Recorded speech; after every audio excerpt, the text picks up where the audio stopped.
The Daily Bread Devotions. Today's reflection with Pastor Jeff Elis Cupides.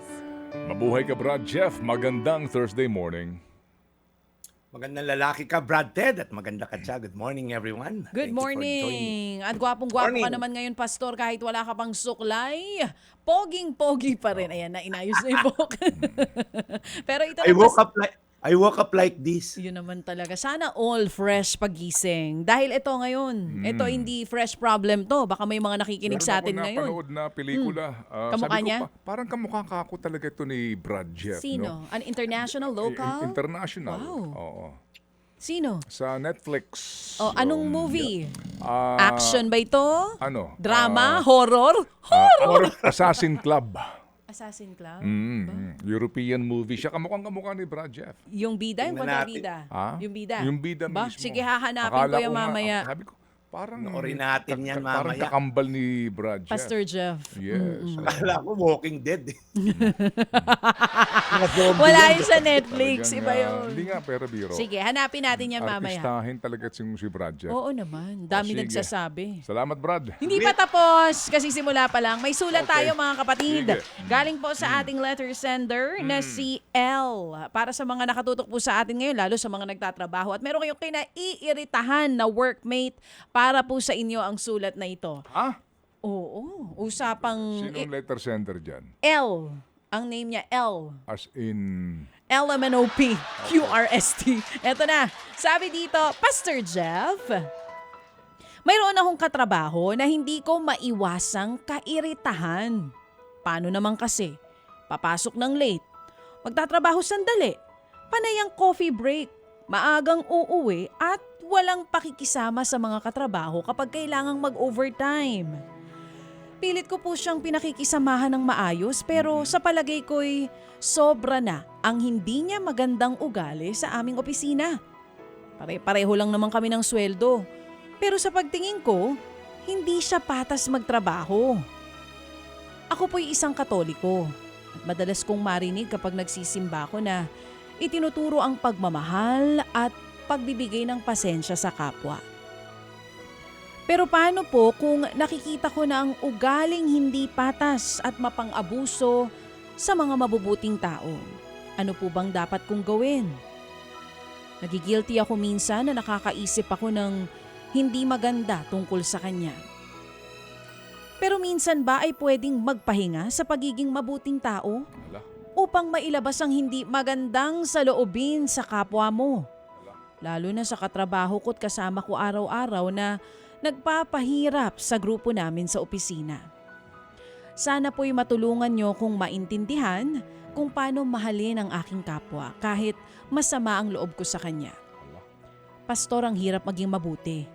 Lalo na kung hindi mabuti ang pakikisama sa iyo. Anong say mo, Brad? Yan- Anong department yan? Hindi yata ito dito sa TV5. So ang reklamo niya, ito reklamo niya sa mga nakikinig, tamaan, bato-bato sa langit, ang tamaan kayo to. Papasok ng late, natrabaho lang sandali. Malamang pag nagtatrabaho ka, Mahirap puro yung papasok Facebook ka at ng late, Netflix. ikaw pa galit. Yun ang matindi doon. Papasok ka ng late, tapos harasin mo mga katabaho mo. Oo, sistressin mo sila dahil na late Pagagalitan ka. mo sila ng lahat. So bukod doon, Sige. puro coffee break. Lagi na nga late, Baka puro na- pa coffee break. Tas ang aga pang umuwi, Pastor. Tas hindi pa Oh, baka naman COO yan. nako po. Ito pa matindi ha. Child of the owner. Nako, alam mo, sa tingin ko, hindi kasi yung mga kilala kong COO, mas maaga pa talaga minsan sa mga empleyado nila. Hindi sila magiging ganun, maaabot sa ganung pwesto kung sila'y panay late at panay coffee break at hindi okay mag-OT. So sabi niya dito, pare-pareho namang Anong COO? Anong ibig sabihin? Chief Operating Officer, di ba? Ay, hindi Hindi, yun. akala ko, chicks of the owner. Hoy! Teka! Ay, ay, pwede. Chicks of the owner. Ba? Gusto ko yun ah. Paano maging ganun? Ayos ba? Gusto ko maging ganun? Okay yun ah. Galing Bago mo. yun, bago. Baka talaga. Iba to. Hindi to chicks ng... Pero baka nga si OO to. Baka COO eh. Baka chick of the owner yan. Kaya malakas ang loob. Hello? Payroll lang. Kaya malakas ang loob ano, si OO. Magreklamo kayo sa Pwede, HR. pwede. Anong ibig sabihin sa'yo ng CEO? Ah? Oo. Ah? Kung may COO, chicks of the owner, yung CEO, ano naman? Kay Brad kasi yung child of the owner, di ba? Child of the owner. Yung COO. Sa'yo, Sa akin, chicks of the owner. Hindi, sa akin, chief, operating officer. Yes, legit, sa legit tayo. Chicks of the owner. Pero ito, Sige, ngayon ang reklamo niya, pare-pareho naman kami ng sweldo dito, Okay. Brad. Sige, go. Hindi na Okay, kaya ng okay. pasensya ko. Paano ito? Pastor, anong gusto mo sabihin? Okay, ito muna. Kuya Danny Agbuya, para sa iyo to kahapon, na-miss kitang batiin. At si Laila and Donald Palencia, nasa barko yung husband, pero naka-tune in sa atin ngayon. Ito na. Ang term ko dyan, pagka nagpipreach ako, meron ka bang kaopisina na alam mong parang pinadala ni Satanas? Yung ganun yung datingan. Yung talagang he'll bring out or she will bring out the worst in you. Well, una sa lahat, salamat sa katapatan mo. Hindi madaling aminin na nahihirapan tayong magmahal o magpasensya, lalo na sa mga taong parang hindi worth mahalin. Pero yung mismong pagkilala mo sa struggle mo, ay maganda na tong hakbang para sa iyong pagbabago. Hindi mo tinago na hayaan mo na lang and all. So, unang tanong mo, normal ba to? Well, normal ang nararamdaman mong mainis. Hindi kasalanan yung mairita o mapagod sa ugali ng iba, lalo na kung may epekto talaga to sa kabuuang trabaho ng grupo. Ang Diyos naman kasi hindi rin nagbibingi-bingihan sa hindi patas na sistema kasi He is just. Kaya kung ikay nakakaramdam ng frustration, natural lang yon. Pero ito mahalagang tanong ko, anong gagawin mo sa nararamdaman mong ito? Pangalawa kong payo sa'yo, may wisdom din na pagkakaiba yung pagiging mabait at pagiging passive. Ibig sabihin, yung, mo na lang, ganyan na siguro talaga siya, titiisin ko na lang at mananahimik.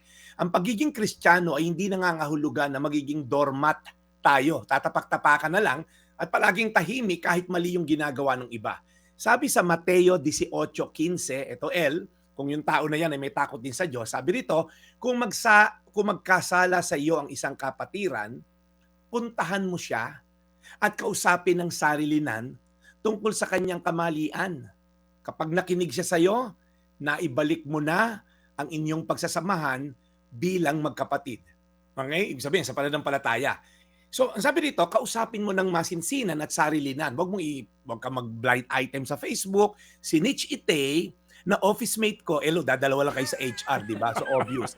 So, may lugar ang maayos na pag-uusap, Pwede mong kausapin ang katrabaho mo. Alam mo, napansin ko, minsan kami sumasalo ng trabaho mo pag late ka. Baka hindi ka lang aware. Baka nasanay ka sa dating kultura, sa dati mong trabaho. Pwede ba nating ayusin to? At pangatlo, panghuli na to, hindi mo kailangan maging masamang tao para lang mailabas ang sama ng loob. Kapag pinili natin yung anger, retaliation, talo ka rin sa huli. Kasi bitterness is like drinking a poison and expecting the other person will die. Pag namuo yung galit at bitterness sa'yo na kinikimkim mo at pinagdadasal mong mamatay yung kaopisina mo, ikaw ang unti-unting namamatay physically, wala kang joy, wala kang emotionally, wala kang ng sigla sa trabaho, financially, hindi ka na makapagtrabaho na mabuti, makakasakit ka. Pero may healthy na pamamaraan before I pray, na ilabas mo ang sama ng loob mo. Isulat mo sa journal. Ihingi mo ng tulong sa HR nyo, sa kinaukulan. May tamang proseso na magreklamo sa mga ganyang klaseng tao. Magtakda ka ng boundaries. Okay, hindi lahat ng pag-unawa ay tahimik ka lamang. Minsan kailangan mo umiwas at higit sa lahat, idulog mo sa Diyos. Yan ang gagawin natin ngayon. Mabigat magmahal, mahirap mahalin yung tao, pero tandaan mo, ganyan ang pinamalas ng pagmamahal ni Kristo sa atin. While we were still sinners, sabi sa Bible, Jesus Christ chose to die for you and me. Maging mabuti ka pa rin, maging matalino ka nga lamang, at huwag paabuso sa mga ganitong klaseng tao. Full of grace si Jesus, pero full of truth din siya. Hindi mahina ang pagiging mabuting tao. Sa totoo lang, yun ang tunay na kalakasan. Mateo 18:15, kung magkasala sa iyo ang isang kapatiran, puntahan mo siya at kausapin ng sarilinan tungkol sa kanyang kamalian. Kapag nakinig siya sa iyo, naibalik mo na ang inyong pagsasamahan bilang magkapatid. Tayo manalangin, hopefully nakatulong ako sa iyo. Panginoon, nililift up namin sa si 10 ng mga nakikinig ngayon na may mga kaopisina na mahirap pakisamahan. Lord, madali sabihin kami mapagmahal. Pero kapag kami nagmahal ng mga taong hindi karapat-dapat mahalin, yun lamang ang may karapatan kaming sabihin na we are a loving person. Kasi Lord, madaling magmahal ng mga taong kamahal-mahal. Pero Lord, yung mga taong hindi dapat mahalin at minahal namin, yun ang totoong unconditional love. Tulungan mo si El, mapagtagumpayan ang laban na to, ang struggle na to, at alam ko bibigyan mo siya ng grasya para mahalin ang kanyang kaopisinang mahirap mahalin. In Jesus' name, Amen. Amen. Amen. Panginoon, salamat po muli sa aming pakikinig sa panibago pong aral today. Gabay po namin ito araw-araw ang aming pong daily bread. Lord, we pray, alagaan niyo po lagi si Brad Jeff and always bless his mission. In Jesus' name we pray. Amen. Salamat, Brad. Pampahupa po itong ating segment na ito. Salamat na marami. So true indeed. Manong Tuts, salamat na marami. Itong inaabangan lagi Brad Jeff ni Manong Tuts at ni Ma'am Violet Losada at lahat ng ating po mga suki gaya po ni Ma'am Aida Chua. Ito rin pong inaabangan araw-araw. Amen. Amen. So alam na ang gagawin ha mga kapatid. Ang ganda na sinabi ni Pastor, no? It's easy to love a loving person. Mas mahirap daw mahalin yung tao na parang pinahihirapan ka kagaya nitong ka-work nitong si El. Mahirap. Yung retaliation ng anger, walang magagawang Mahirap yung maganda. mission ni Tama. Brad Jeff na sa atin na yan. Napakahirap. So, Sobra. salamat. Naalala ko tuloy, baby, nung una kami magkamit ni Pastor Jeff, yan ang tanong ko sa kanya. Yun ang tanong ko sa'yo, Pastor. Naalala ko yun. Correct. Kaya ko siya Naalala mamit ko yun. sa dating stasyon natin. Sabi ko, Pastor, okay lang po ba yung kapag hindi ka na lang po magpaparamdam sa mga taong hindi ginagawa ka ng hindi maganda? Kasalanan po ba yung pagtalikod sa mga ganong tao? Yan, natanong ko yan sa kanya noon. Oh, di ba, Pastor? And the Kaya ka rest nag-resign. is history. Char! Hindi! Hindi ka trabaho yun. Oo, ikaw talaga. Doon, natanong ko siya. Sabi ko, Pastor, pag pinahihirapan ka, ganyan, ng mga naging malapit mong kaibigan, anong dapat gawin? Kasalanan ba pag hindi mo, kumbaga yung contact mo, inalis mo na sa kanila? Hindi daw, sabi ni Boundaries. Pastor. Healthy boundaries. Oo, yun ang sabi niya. Oo. Naalala mo ba yun? Ay, oo naman. 24 pa yung bewang ko nun eh. Oo. Char! Lahat na aalala ko, ikaw lang malilimutin. Ay, oo nga pala. Oo nga pala. In fairness. Oo. Thank you, Pastor Jeff. Si Kuya Brad Jeff Eliscopides. Wala pa siyang white hair noon. Hindi, tsaka, alam mo Brad, mahirap yung mga sinasabi mong pagmimission na ganyan, ano? Yeah. Napakahirap. Napakahirap talaga. You really have to be, ang hirap niyan. Kasi yung mga sinasabi mong mahalin mo yung kaaway mo, naku, yan ang numero uno, napakahirap niyan. Sobra. Love your enemy. Palagay ko. Pray Love for your your enemy. Napakahirap niyan. Pinagpe-pray ko naman, pero iba Oo. yung pinagpe-pray ko. Iba yung dasal mo. Mahirap yan. Mahirap yun, pero Oo. kayang gawin Ha? kung pipilitin. Ako aminin ko, napakahirap. Oo. Napakahirap gawin yan. Pakahirap.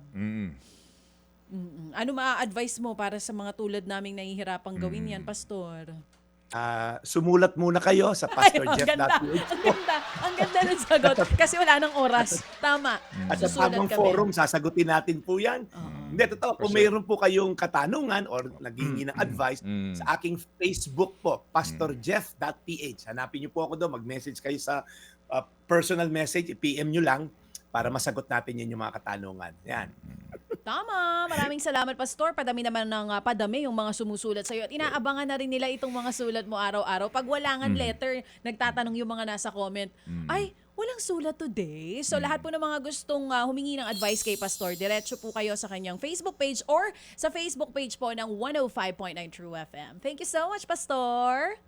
Maraming salamat sa pakikinig. Boss Rally Heresa, ang kanyang buong bank people, nandyan nakikinig. Attorney Jello Cunana at ang kanyang Shota Hanep. Val, thank you so much for listening. God bless you. Ito po yung Daily Brad, your daily dose of inspiration. Serving the people, Brad Jeff Eliscopides.